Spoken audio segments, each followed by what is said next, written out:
Bienvenidos a esta gran comunidad. Welcome to this great community. It's a community with a purpose, compounded by the individuals who want to develop with humility and opening to overcome some challenges. People that require from the same being to change in this world that is always changing. This is a community that exists because of many companies that put the talent and the welfare of everyone in the center, that they have apported and given meaning to what they do. Companies who that understood that the people are with the organization and that leadership is because of the people. Leadership from the being to the service of the other.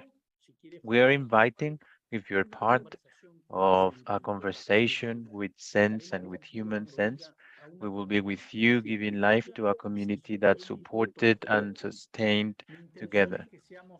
The intention is to be the change that we want to see. Lo que And quiero that's why what I want to is to talk to you in your ear, to open the doors of my house to you, and have you in myself and talking like human beings that enjoy a good afternoon to learn from each other. And you will always be invited on Thursdays of every month at the same time. We have Eva Cerrolaza, our dear friend, mentor, and coach, and our I plus D director. In some occasions, we will have some guests that we will happy to support and give some information to this. Of course, Edu, we come here to understand the hearts of. I hope you understand this conversation and so that you join us with curiosity and consciousness. Leadership belongs to everyone. Change is demanding from everyone, and we cannot do it alone. If we want to surprise and adapt with a bigger consciousness of what we are and the environment we are in, we will be able to do that from the being and the community. Let's learn to stop. Let's give ourselves this value moment every month to recognize ourselves as human beings and vulnerable beings. I'm very sure that this will give sense to these conversations because you will need them. This community of leadership, starting from being, belongs to everyone. You are part of it, and welcome to my house.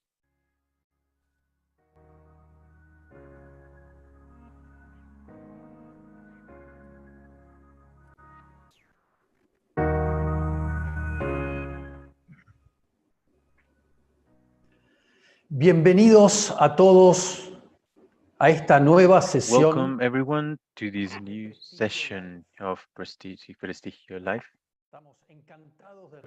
We are pleased to greet you here in my house, along with Eva Cerrolaza, the director of IMASDEC from I plus D in Prestigio. Good afternoon, good morning, everyone. It's a pleasure to be here again with you. Thank you very much for this encounter, this meeting. Uh, Again, very excited to be sharing here with you. Of course, totally, because we come from a path that we started with Sosa Migroli, from Tessin to speak about the knowledge. Then we continue with Tali and Sahar, talking about the path to happiness and all of this construction of what we can mention as interpersonal skills. Who am I and where I'm going to? And now we're trying to put it together with the being to the feeling. I would really like to thank all the colleagues that have made this possible and this live transmission. All of these companies in all Latin America are here with us to make possible this Prestigio Live meeting.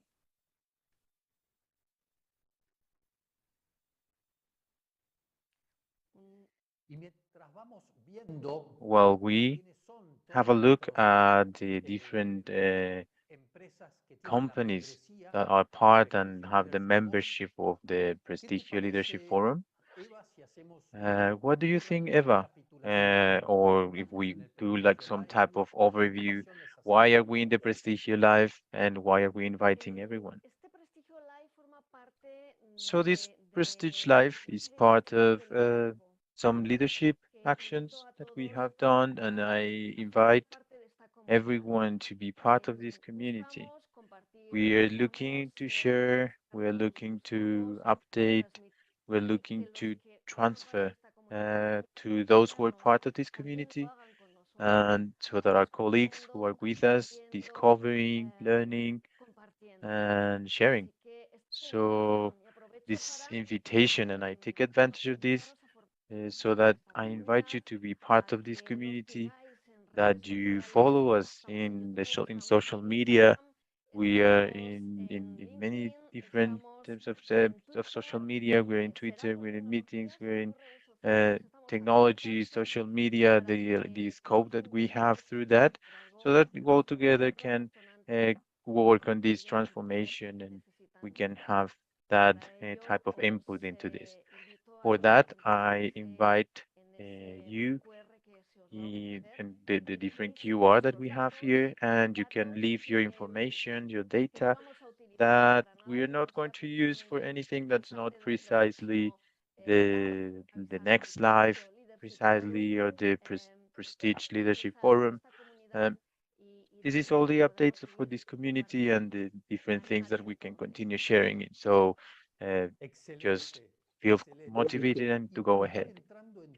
Excellent, excellent. And to start with the topic, I would like to propose to all our audience and every one of you who are in your house, in your office, who have taken some time for this conversation.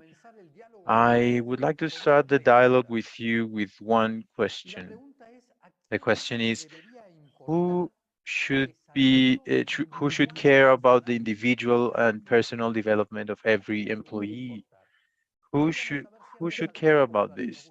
We would like to see different alternatives, and you would maybe you can choose the one that would represent best the response to such a question. You have also here the QR so that you can go ahead and enter and answer. Who should uh, who should be concerned about the personal and individual development of every employee? While you answer, what do you think, Eva, if you give us a brief introduction to the topic being to serve? So being to serve is, as the meeting at the board was what you were mentioning. We are kind of inviting to reflect upon like the employee, the company, the different matters that invite us and make us think deep about the service, being and service. Um, these two words that are, we would say, that they have a lot of depth. They are very important, and uh, I think that we can start doing precisely some type of meetings. And today we are going to start going deep into the service, like what's to serve for all of us. We talk about service in terms of competence. Many organizations, there are competences, they start defining service as the act of giving a service, listening to the needs of people, and maybe conclude something. Of course, the word service is connected with uh, some type of care. These terms, for example, this concept with being, how to connect them, and how to connect that with leadership, for example. And from which point are we inflicting? What are we doing? What are type of services are we giving? And how are we offering this type of service? And how do we do this in our surroundings, in our teams, in our realities? And how can we all together build uh, upon this? A service is a very important word. It's a nice word, very important, and it deserves some space to put this on the table and to discuss about this with one of our very dear guests, and we're going to share this as well. Very good, Eva. Sounds good, very good. So I would add something that something that we were discussing last time. We participated in Stockholm of a forum that was called Goals for Interior Development. These were establishing some goals that we have always worked on and saying that these are the basic condition to be able to change the external world. That's why we're linking the word being with serving. These were kind of two words that were not a part of companies, but we would like to add this into the heart of the labor and working conditions, and to mention how these are essentials for the best function of the teams and the company itself. So let's see now what results we have on this question, this initial question. Let's see if production can show us the results. What have you responded so far? Uh, who should be concerned the most about this personal and individual development of, of the employee? We gave you some choices. If it's for each one, if it's the company, both, the family, uh, who should care about that? Let's see how this is built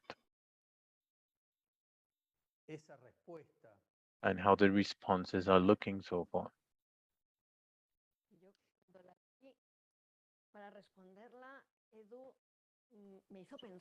To answer that, Edu, I think I need to think a little bit about that because the focus of the service uh, is like we just take it kind of we take it for granted and nobody cares about that.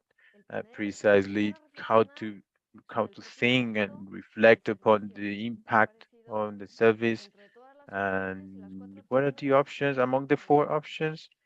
Um, I think looking at the whole path and thinking about each of them and how the reflections are useful for each of those parts. So, well, while we wait for that, I invite you, all of you, to put your comments in the chat or to add questions and to hear you, to listen to your questions, to have some dialogue here. I would like to invite here our special guest, Bernardo Vargas. He was the CEO from the ISA group, the leader group, this energy and communication group during 7 years until January this year. And during his leadership, he understood that focusing on the people, on the personal development was the key to make the company grow as well in all dimensions. Bernardo, welcome to this space. Sorry, Bernardo, I'm sorry. We're putting in the screen at the moment. We had the results on the screen a little bit a moment ago, so the questionnaire. Okay, so Bernardo is seeing it as well, I think. Yeah, the way here in the screen, we have them here. Of course, let's see what they are answering at the moment. So most say that it's a responsibility of everyone. This is a very interesting idea, the co-responsibility. Some say that just the employee, just the company, this is also a view, but with the alternative including the family, we try to show that the impact of what we're proposing is giant, it's tremendous, it's incredible. It's also the impact of our own professional sector and area and extended part. So thank you very much, everyone, for your responses. And Bernardo, welcome again. Hello, Eduardo. Hello, Eva. Thank you very much for this wonderful invitation for this Prestige Live event. For me, it's an honor to be here, not only with you, but to follow these two people who are very, who were kind of in the previous Prestige Live, and two people I admire very much and deeply. So I'm very happy to be here with you today, and I hope that we together can build some type of message that we can see very useful for what we do and that we can show to everyone that participates in this event. That's wonderful, Bernardo. It's a pleasure to be here with you in this encounter as well. I think I am uneven. I don't have like equal conditions because you knew Eduardo. That's right. So tell us.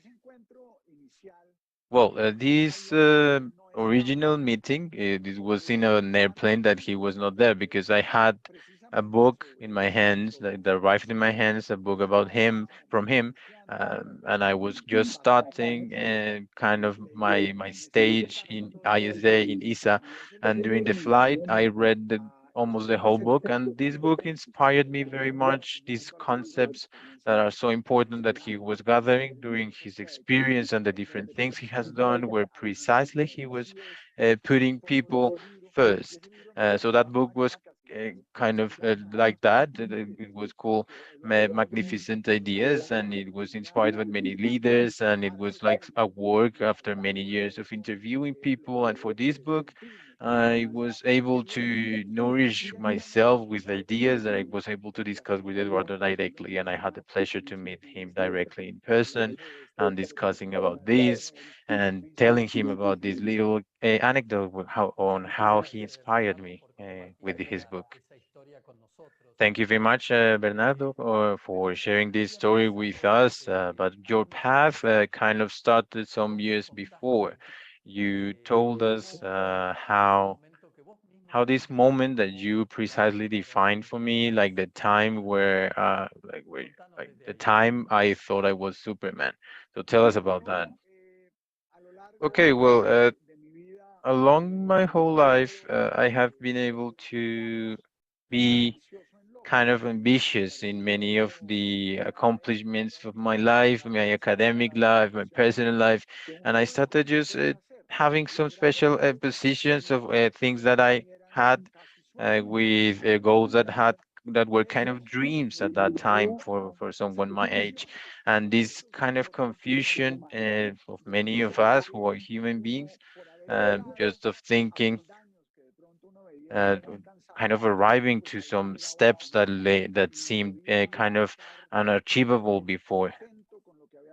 Uh, I was happy with what I had achieved, and maybe from there, I kind of placing ourselves in some type of pedestal that led us to look at people kind of uh, over the shoulder, kind of looking down on people. And life was kind of teaching me along the way how wrong I was. So life itself told you how wrong you were. So tell me one way in which life told you that. Okay, so about that, life is always in charge of giving you some type of unexpected responses, some signals. My initial signal sign was when I was like in this very successful point when my first daughter was born, Sophia, and she was born not only with some physical difficulties, cardiac difficulties that were very severe and were kind of taking her life just after she was born. It was a very difficult thing, and of course, this was something difficult to happen to someone like Superman.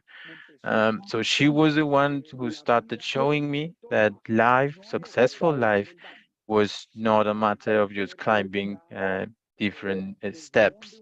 It was just like some how to, with humility, to see where we could be and to learn, and maybe hopefully being able to learn without these signs from life telling you, but learning about strength, humility, strength about how without needing to have physically or mentally some type of skills that we recognize in the world, things that we like, how we can achieve these changes in the world. And Sophia, well, for me, was kind of something that showed me human change, and I learned from her the things she told me. She never taught me, and she has very little abilities to talk, but just her presence was enough for me to understand many things about life, and that things that at the moment I was not able to understand and to read from life. So these professional and human aspects that I owe to Sophia, that she involuntarily she taught me, and evolving from her presence, from her example. Nowadays, we have a foundation that my wife and me, built for people with disabilities, and we have been able to support poor families in Colombia in the number that goes above the 3,000 families that thought that people with disabilities was kind of like a kind of a challenge or from God. And at this time, well, these people have as a result maybe this change from a punishment, and this passed to kind of a sign from life. And this is something that people can do, and things that have happened unexpectedly, and that it can only happen if they have the ability to be, and if we understand that they are capable from different stages, or different from the obvious things. But they are people who inspire, and from then I understood how the weakness, because my daughter Sophia, she's weak and fragile by nature, but she has this immense strength of being a profound, a deep inspirer. And that's why her presence in this world is very inspiring, as well as many other people like her, who, if we let them, if we open our heart to them, they become great and big, inspiring people. Well, this is a very interesting and inspiring story, of course. Bernardo, of course, these type of learnings that come from the most unexpected way, things that life just brings, yeah, from out of the blue, and this connects us with to well, workers, executives, many aspects of the organizational area of a work, who can organize this type of learnings in an unexpected way. So how did you lead this learning, and how you took these learnings to the organization?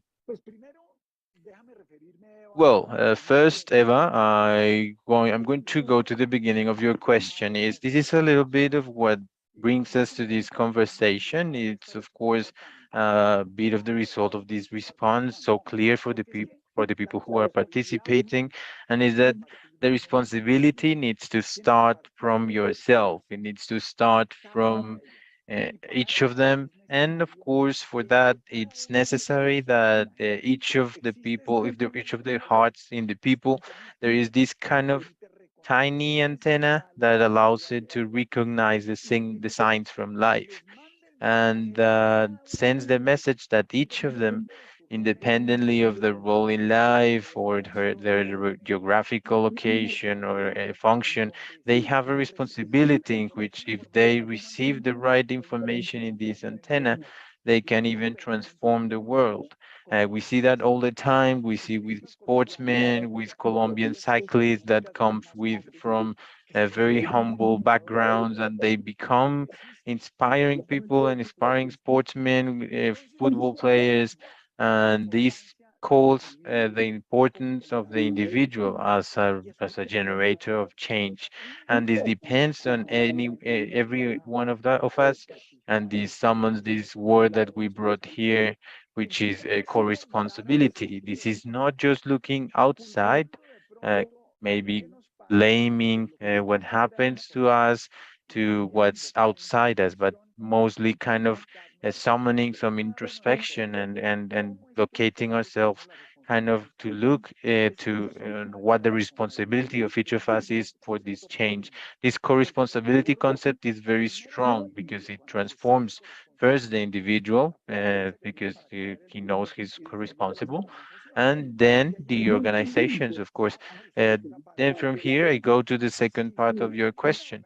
If in an organization you achieve to pass this message of introspection and co-responsibility, through some type of purpose, not kind of starting from like a crystal tower or some hierarchy, but in the company itself, this makes this power of the whole group to lead to some type of changes, starting from an individual recognition, thinking that this every part of this group is something that will add up to the change. This is all something that will happen inspired by some type of purpose, and this would lead for the change to happen, and this will take us for what the world is asking for strongly and strongly and more strongly every time, to protect, to construct better conversations, to listen better, so that none of our in the world of our children and our grandchildren is a kind world, is a world that receives them with love, and not a world that receives them with wars and global warming and the very common characteristic of people who hear but don't listen. So this is a very, it's kind of a perfect conjunction that looks kind of a miracle, but it happens and it depends on each of us. So this is the concept of co-responsibility, and it makes these very successful companies to accomplish dreams that seemed impossible before. This is a very great conversation, Bernardo. From my house and from your house, because you're in your house in Medellin with a very incredible background, this nature right behind you, the planet that we need to take care of. Uh, you spoke about co-responsibility, introspection, to having a different type of conversations. Um, Take us to this first day that you assume as like CEO of the ISA group. How were things at that moment? How did you start to took this personal kind of discovery into the ISA group? So ISA at that moment, it had kind of 50 years of successful history. It was a very efficient company. It kind of went up through some steps from a very important business point of view, not only going from a public type of company, a very Colombian type of public company. Um, it has very well, is a very difficult and a very strong infrastructure, which is, for example, power and electricity services. It expanded to Latin America, and it became a very big company of a great potential. He said. He said it's very amazing that you arrived there because you have nothing to do. You just arrived at 9 and you leave at 5. What happened is that maybe from a stock from 5,600 pesos, then we took it, and it slowly the different organizational environment was reaching different levels, and this happened from many type of miracles that happened not from my responsibility, but from listening to what people were thinking inside of ISA. And we noticed that there was kind of a mission and vision that were very good, but that maybe there was a purpose that would be more focused in on which what every worker, every collaborator would think about the future, about what ISA should be in the future. And I think we accomplished that with a very conjunct, like a group communication and conversation that was trying to inspire changes. We promoted that with a video that we called the manifesto. We changed the logo and many things that we did together, so that uh, that helped us to form like a catalyzer for change and deep change. And this is something that is proved. And this company along the years was kind of baptized by many, like kind of the crown jewel in Latin America. And this, I think this happened because there was all of this group of people who believed together that we would be able to change the world, and that we would be able to change that with like small roles and with little changes in the whole, like from this little role of being a worker of this type of company like ISA. and we believe that if we would able to believe deeply into this in these things, we would be able to do these type of changes. This is a story that's always very nice to me for me to tell. This wouldn't have been able to be done without the honor of being accompanied with a group of collaborators that not only from the professional aspect and the technical aspect, but from the human aspect, where people from of top level and them with these messages that we wanted to give, they were able to change a company that was already very good to a company that in the end is much better than what it was before. This is wonderful, Bernardo. It's kind of understanding that the service and the exercise of leading and like leadership so that others give service is not like co-creation, as you told me. Uh, the way you had to serve and to help the others, um, not only providing services, but making all the teams and all the groups of course, to be empowered, to lead, to participate in what you were creating. And I think it's very relevant what you are sharing with us, of course. And from the teams, then, uh, where should we start for? Well, stop being Superman, stop believing ourselves Superman, empower ourselves, and getting these type of capacities to be able to serve in our world, in our works, etc. Well, over here, I would like to think about that, and I would like to address that as well.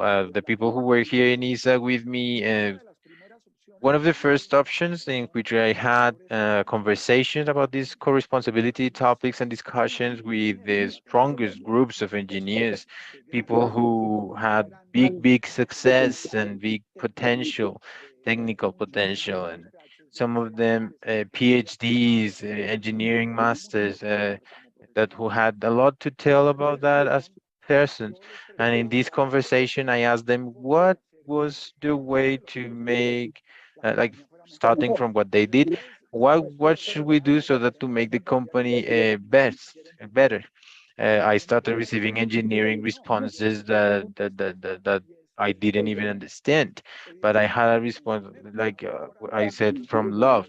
At the beginning, the engineers thought that I was crazy. I think that at the end of the path of my stage through ISA, and at the end, I think they understood that love was the main power. They continued with their technical potential. But after that, as I mentioned several times in these conversations, there were changes that were kind of miracles. And I think all this interaction with the companies in which we participated, and from this point, sometimes we have this love concept and that is born sometimes from what I have tried to mention is from there where listening starts, where corresponsibility starts, where empathy starts. Sometimes we ignore that the power of love has to be present in everything we do, even if we are the best engineer or the electrician, the best electrician. So this is a conversation, and when we brought love into the door, these open many options that allowed us what you mentioned, Eva, this kind of summon for everyone to work together to make this a reality and to make these changes that were fundamental to make them possible. But this can happen in any company, depends on everyone. Extraordinary, Bernardo, the story and to incorporate the concept of love in companies. And well, I wonder two things. What is it? What were the obstacles? What were the challenges to accomplish this result precisely? That from productivity, for example, from business success, we see that like in the fifth and like the stock value was multiplied 5 times. Two, we see the success on the human aspect inside the company. So obstacles, and how did you measure the goals and the accomplishments from the human point of view? Well, the obstacles are the thing nowadays in the dialogue that companies have about being sustainable is still present in many aspects, because there are some people who think that so as to be successful in the numbers, in financial, in engineering, you don't need to be sustainable. And the proposal from the companies, and ISA is a very important example. ISA is something opposite. Like, if you're not sustainable, you cannot be in the mid and long term successful in your results, in your hard results. Of course, when there are like short term pressures, people can get confused, and there can be like an obstacle to accomplish these directories and the brokers and everyone that to join together in a force to deliver the strong results. And sometimes this is a very big obstacle, of course, in different difficulties, like the one we're living at the moment, for example, a moment, a macroeconomical moment that's complex for the whole world, the consequences after the pandemic. Well, so that's when I think, well, where am I going to quit the sustainability so that I get the results? So at that moment, is kind of the resiliency not to do that. ISA has very clear examples about that. For example, in the 2020 and 2021, during the pandemic, where there are many kind of working places that were stopped. This resiliency to have some specific purpose, to have an ideal for a better planet, is sometimes an obstacle. That if you look at it from another point of view, then there are some opportunities that are being missed. Of course, this is the call that we as businessmen need to have, because this easy jargon that companies are kind of blood drainers or things like that is an image that some people have, and this cannot be more wrong, because companies are some other thing. These are the companies are what provide, what give work, what give wealth. But they need to do it sustainability. They need to be accompanied. Companies need to be some samples of that, and that's why in the long term, if they are not like that, they will not be successful in the strongest dimensions. That requires this to stay and to believe in a strategy, mid and long-term strategy, and to believe, of course, above all, to believe in the people, and that people together have this purpose in the soul of everyone. When everyone is kind of rowing in the same direction, uh, they can accomplish these results, especially in more difficult times. That's extraordinary, Bernardo, how the short term can attack or can affect the long term, to have the patience, resiliency, and the conviction to build upon the ideas with the people. Um, you can put your questions in the chat. We have space for some questions. We will do one last question before while we wait for some questions in the YouTube channel.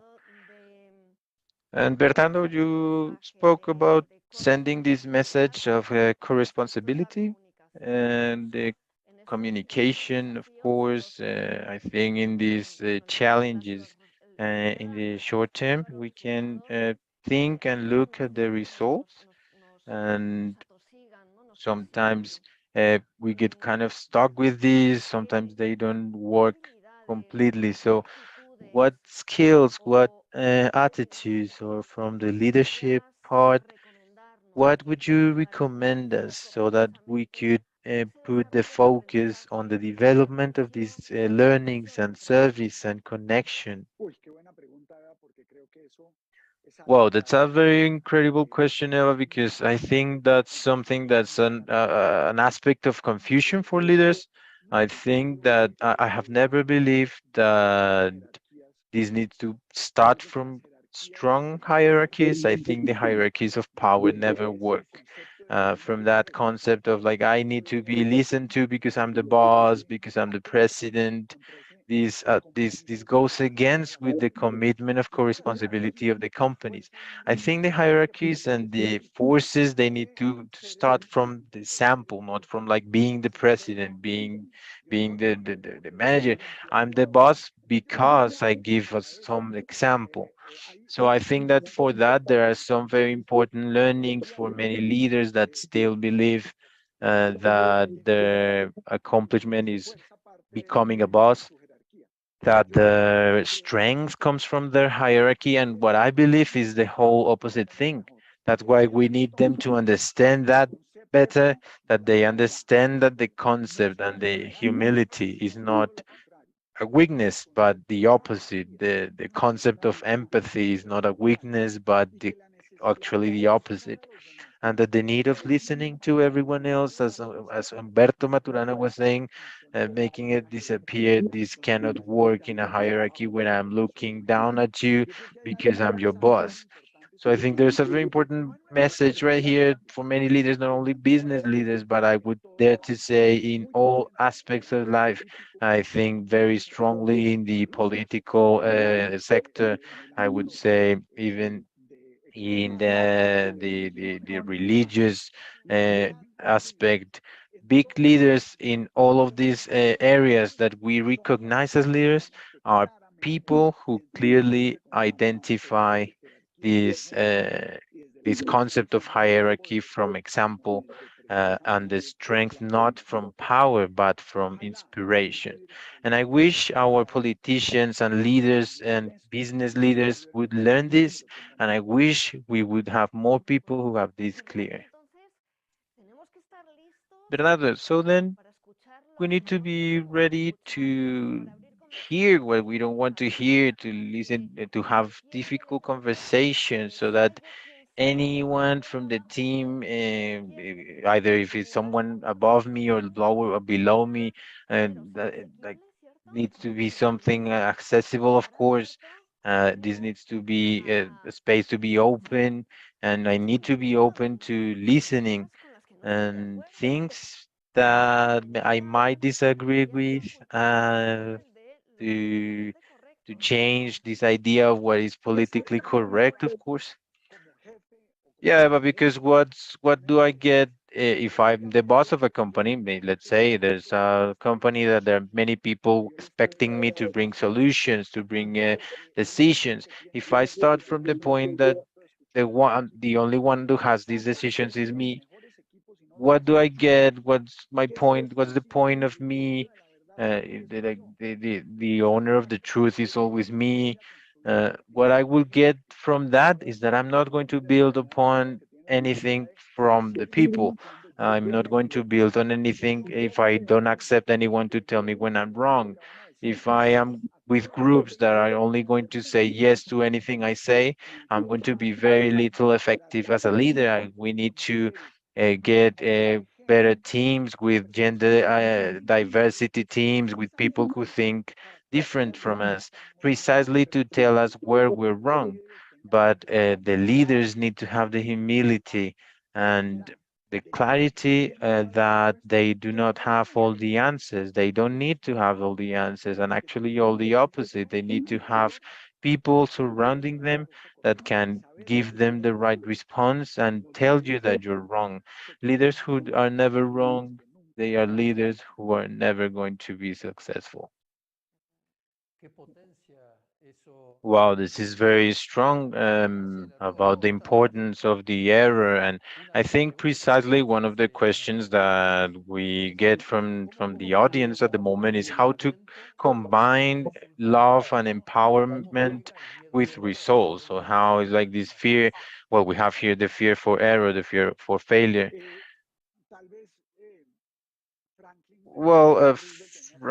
Franklin Roosevelt had this very important phrase about me fear.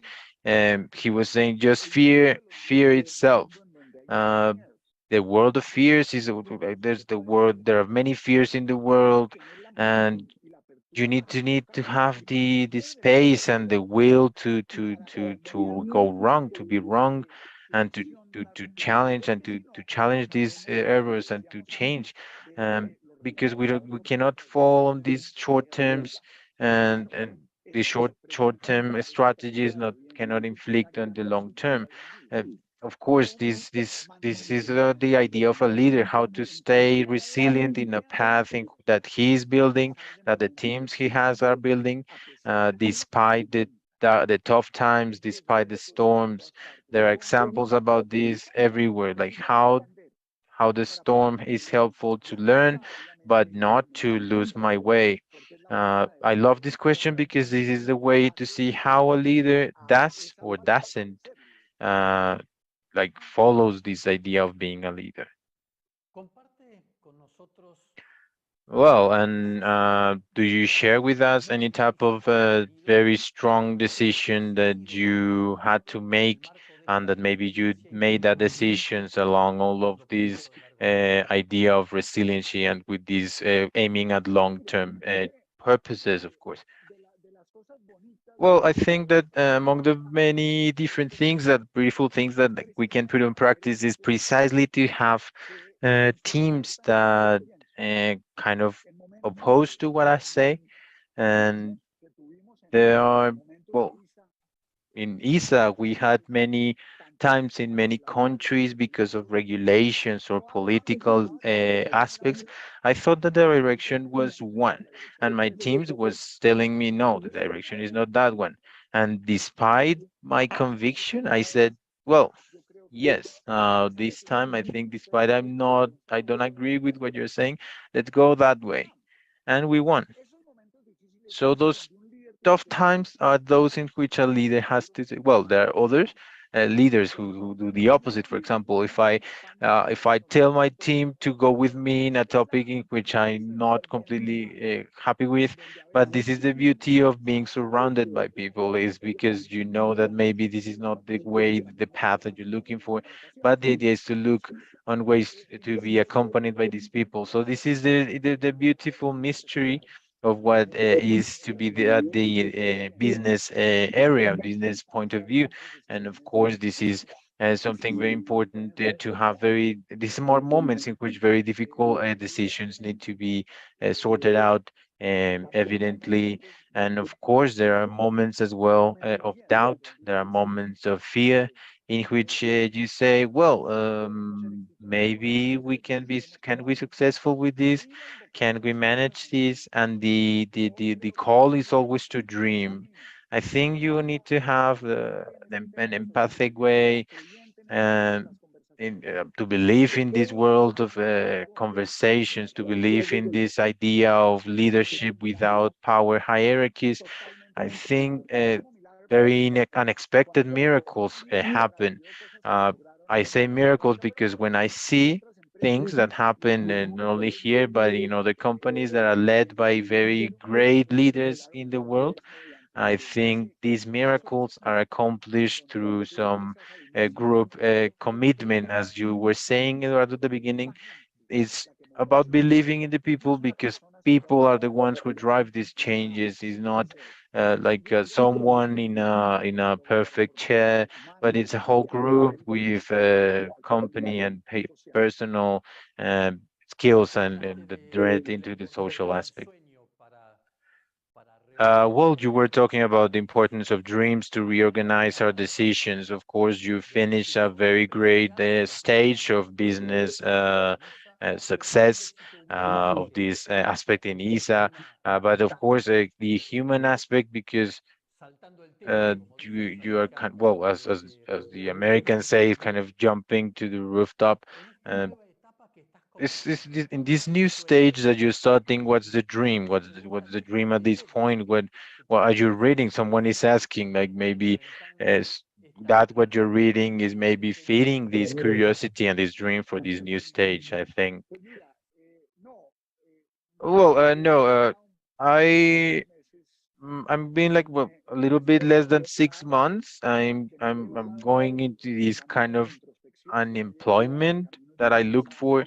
This took me in an introspection path, learning path, and a path for a great gratitude. 6 months ago, I left ISA, and I am very separate from what's going on there at the moment. I am, of course, telling them, and I have them dear, all the people who were together with me in that team and the people who work with me. And I think this is a path of introspection, and at the moment they have me with a very big enthusiasm and taking me into new paths into the future, in which I will always be part of the conversations of sustainability and service, and pushed by everyone, by all of the people who are part of that, and maybe the protection of the environment. Um, Maybe what we would say, like in ISA, we were working with the extinction of the jaguar, and maybe uh, was kind of trying to think about. There's this kind of umbrella situation with birds that we were also trying to work with, because if this works well, it works well with different other species, and also supporting other type of like supporting people and having some type of focused dream in this aspect. And the business world that I'm kind of approximating to, I hope that I can continue serving, and with the idea that I can not never do it alone, but along with colleagues and friends and people who can help me to widen this vision of society, that can make help us drive some good changes. And of course, because of what everything is that is happening in the world politically, I'm reading a book from Bertrand Russell, uh, written in 1920, that he wrote after a visit to the Bolshevik Russia, as a British socialist.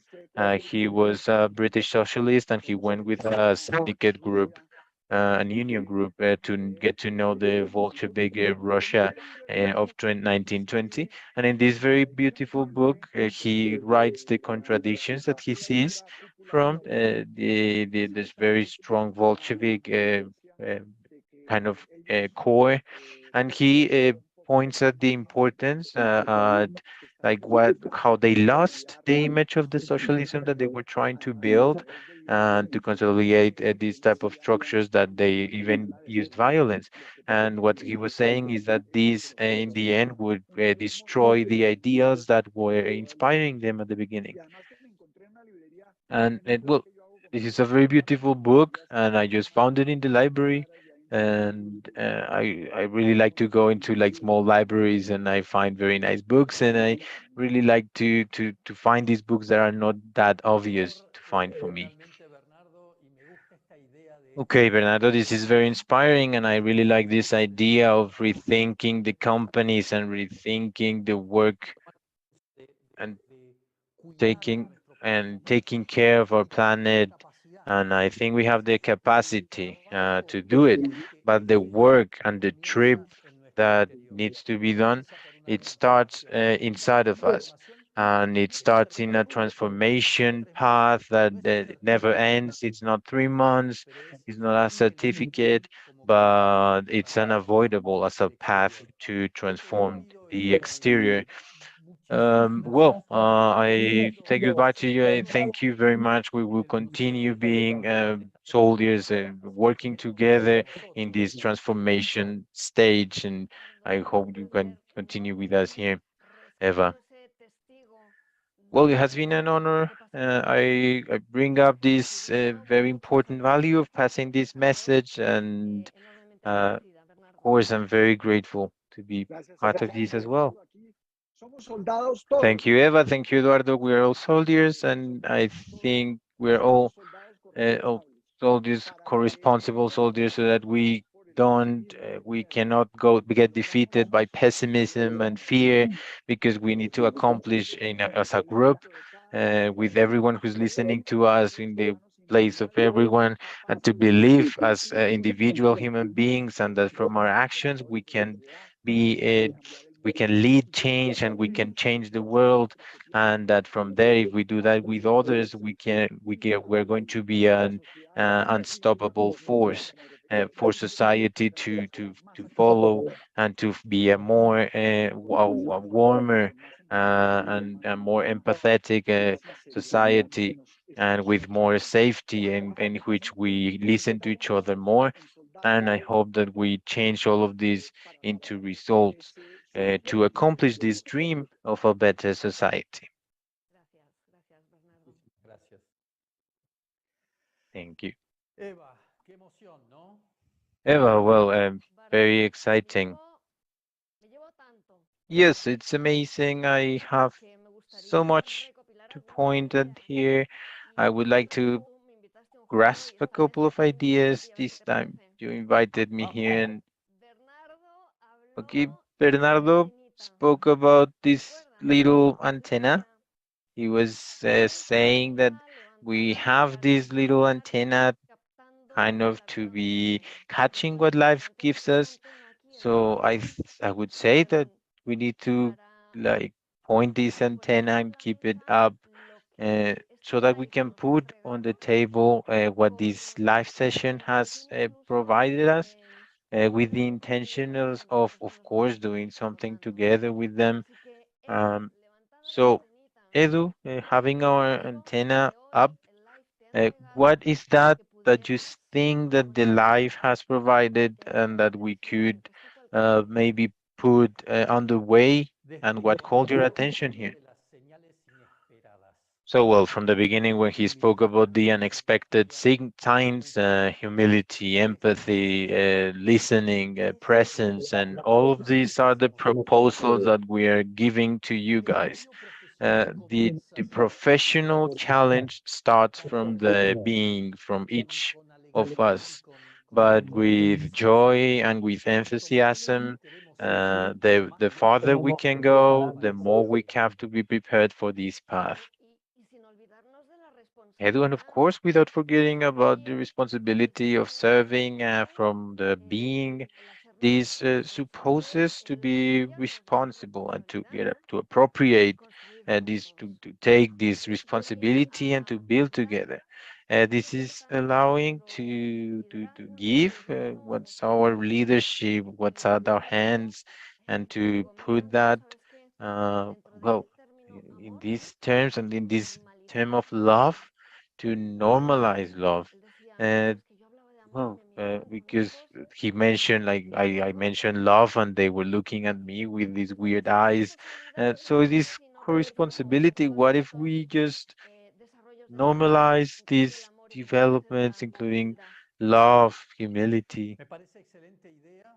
I think that's an excellent idea, and we're going to close very soon. We're going to invite you, all of you, to share how you feel about the after this hour of inspiration led by the personal and his story and testimony from Bernardo Vargas.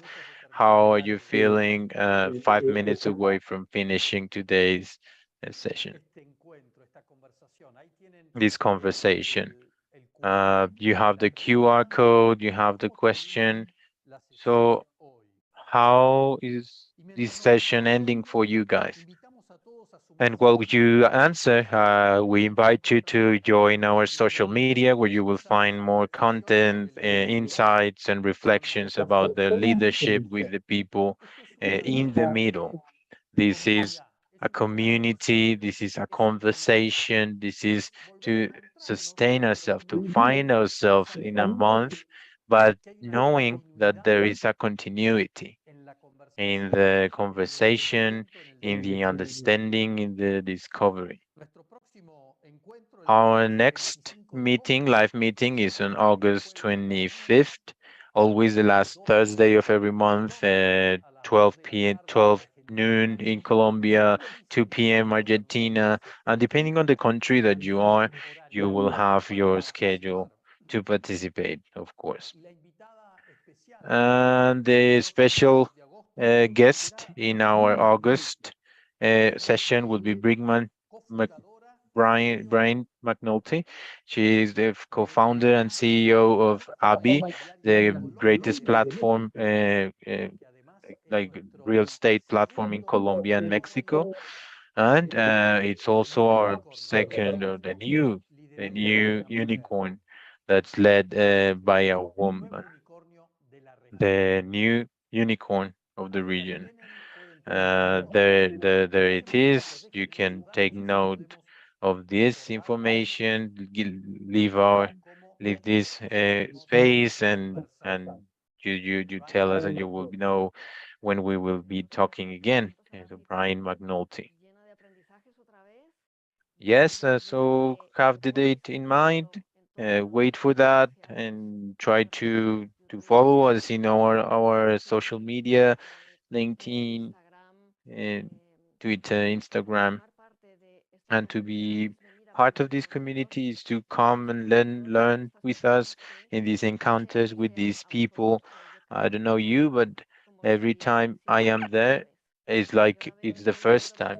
And I see this new option for August 25, and I am again all excited. I've just finished this live, and I am super excited, and my like kind of my mind is blown by so much inspiration and so many very important figures and things that we can learn. Totally. And of course, I remind you that we have this live available so that you can rewatch it, share it, and we can continue making this community bigger, the one that so that we have this community growing and growing, and we continue with this transformation process. I would also like to do some type of announcement about scholarships, Westfield Business School. This is an invitation to participate so that each of you, or people close to you, or your relatives, or your friends can participate of these 12 scholarships uh, that are happening with the commitment with our community so that we can accompany these people to foster and to strengthen their leadership. You have here the information, you have the QR, scan the QR and get registered. Our ally, uh, Westfield Business School, uh, we have this call for everyone who wants to participate, of course, through some type of business case competition, so as a business some type of study. You can scan the QR code and you have the link in the chat. Share this. This is an incredible opportunity of learning and study and personal development.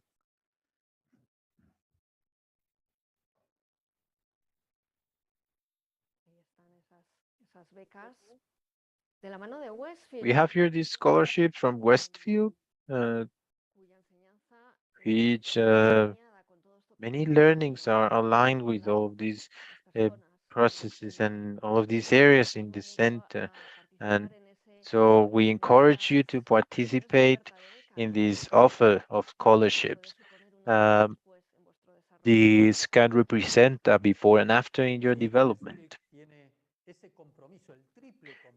Yes, Westfield has this commitment, this triple commitment with the planet and the people and the sustainability and the revenues and the Prestige Forum. And we are offering along with them these 12 scholarships for this MBA.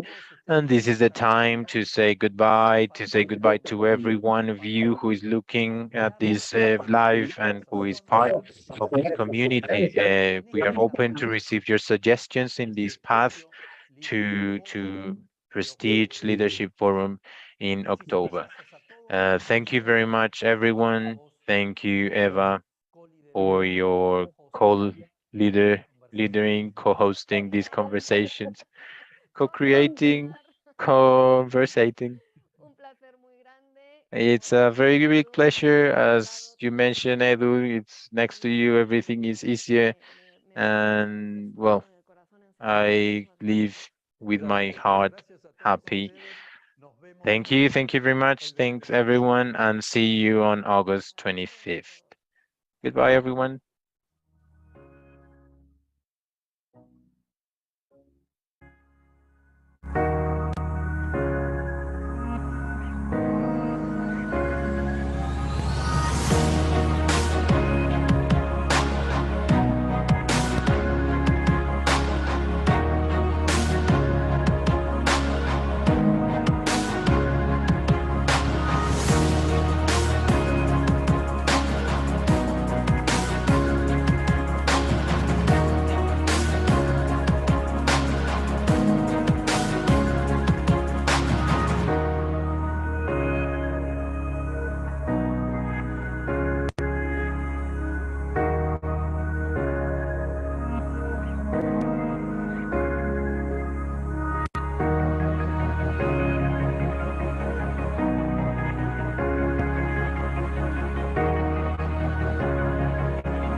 Bienvenidos a esta gran comunidad. Se trata de una comunidad con propósito, conformada por individuos que quieran desarrollarse con humildad y apertura para dejarse desafiar. Personas que quieren, desde el ser, empoderarse en este mundo cambiante y complejo. Se trata de una comunidad que existe gracias a grandes empresas que ponen al talento y el bienestar en el centro, que han aprendido a dar sentido y significado a lo que hacen. Empresas que entendieron que las personas somos la organización y que el liderazgo se debe a las personas. Un liderazgo desde el ser al servicio de los demás. Te estamos invitando, si quieres formar parte de una conversación con sentido y humana. Estaremos contigo dando vida a una comunidad que se apoya y se sostiene todos juntos. Mi intención es que seamos el cambio que queremos ver. Y por eso lo que quiero es hablarte al oído. Abrirte mi casa y sentados juntos en el sofá, que conversemos, como conversan los seres humanos que disfrutan de una buena tertulia, para aprender unos de otros. Estarán invitados siempre los últimos jueves de cada mes a la misma hora. Para eso nos acompaña Eva Cerrolaza, querida amiga, mentora, coach y nuestra directora de I+D en Prestigio. Y en algunas ocasiones tendremos invitados que desean aportar y apoyar a esta comunidad. Claro que sí, Edu. Venimos a encender los corazones. Ojalá aceptes esta invitación. Si lo haces, vente a la conversación mensual con curiosidad y con conciencia. El liderazgo nos pertenece a todos. El cambio nos exige a todos. Pero no tenemos por qué hacerlo solos. Si queremos aprender y adaptarnos con mayor conciencia de lo que somos y del entorno en el que estamos, solo podremos lograrlo desde el ser y la comunidad. Aprendamos a parar. Regalémonos este momento de valor mensual para reconocernos como humanos, como seres vulnerables. Estoy segura que le darás sentido a estas conversaciones porque las necesitarás. Esta comunidad de liderazgo desde el ser nos pertenece a todos, estás incluido. Sos parte. Bienvenido a mi casa.